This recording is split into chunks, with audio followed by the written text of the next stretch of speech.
Hey coaches, I have my daughter Haley here, and she is from the generation where the selfie was created.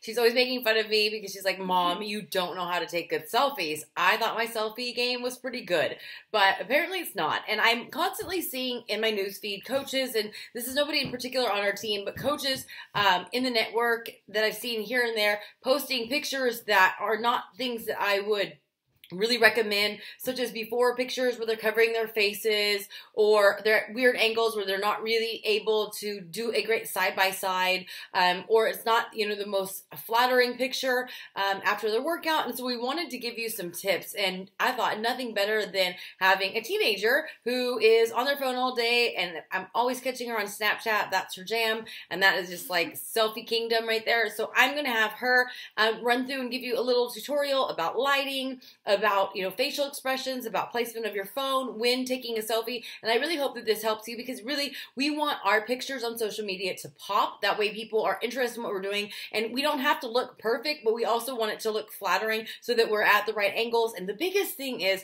in your pictures, smile. Don't look mean, don't look grouchy.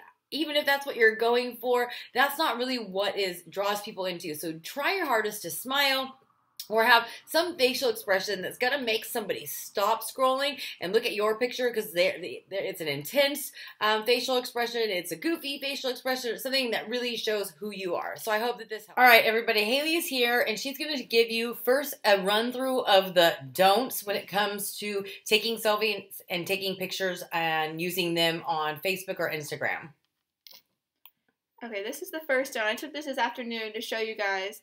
You see in the bottom, all the sunlight's cut in. It messes with what you really look like. It makes you look different. Your skin will look different. Your hair will look different. Here's another one with bad lighting. It makes me and my sister don't really look like that in real pictures. It makes our nose look big, our eyebrows look different. Emily's lips look really chapped. Here's another one where my head's turned really weird and it makes my cheek look really big. I hope that's not what it really looks like. And then there's another one where the sun cuts in and I look really pale. I'm Asian, I don't look pale very often.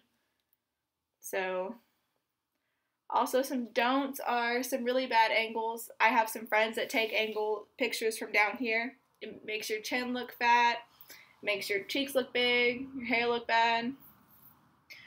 Also, people after, I don't know, what was one you said? A workout. I've seen ones where they're like this or like this.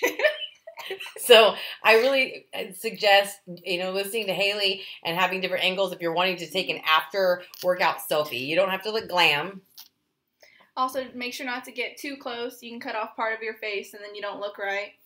I mean, most of the time I go kind of above my normal face, just so it makes me look better. Just how it works. So what you would suggest that if I were right here, instead of going like that, where your arms are there and everything's like tense, I should hold it up like this? Yes. And then make sure, like she was saying, don't hold it like down here where you just see part of your face. And the same thing that whenever you're resting your phone somewhere and standing up, don't try not to get all of your torso, but try to get most of your face and look up into the camera and look right in the little circle where your camera is, so that you have your eyesight is right in line with the camera, so that your eyeballs aren't looking this way and the camera's facing that way. Any other tips? I think that's about it. What about lighting? So you want to make sure you get the best possible lighting. Natural lighting around 4 o'clock in the evening is probably the best, which is why I take selfies a lot after school. Make sure there's not too much light because it'll make you look pale. So most of the time, if it's not focused, you can just click on the screen and it'll focus in on you to make you look the best. Make sure it's not too dark, because then you'll think it looks good at the time, then you'll go back later and you can't see half of your face because it's covered by shadows or something. One thing too, where's your Instagram? I want to share. The camera? Okay, so here's Instagram. So say she wanted to take a picture of herself and post it right here. What she can do is go in and add your picture, hit next, and then hit edit. And you can go over to tilt shift And you can either do radial, which is a circle where you're just focusing in on your face and like kind of like a fuzzy hue over everything else, or you can do linear, which is like a straight line. But this is a way too that like if you have pictures of food that you can really focus in on just that. So hopefully this helped you.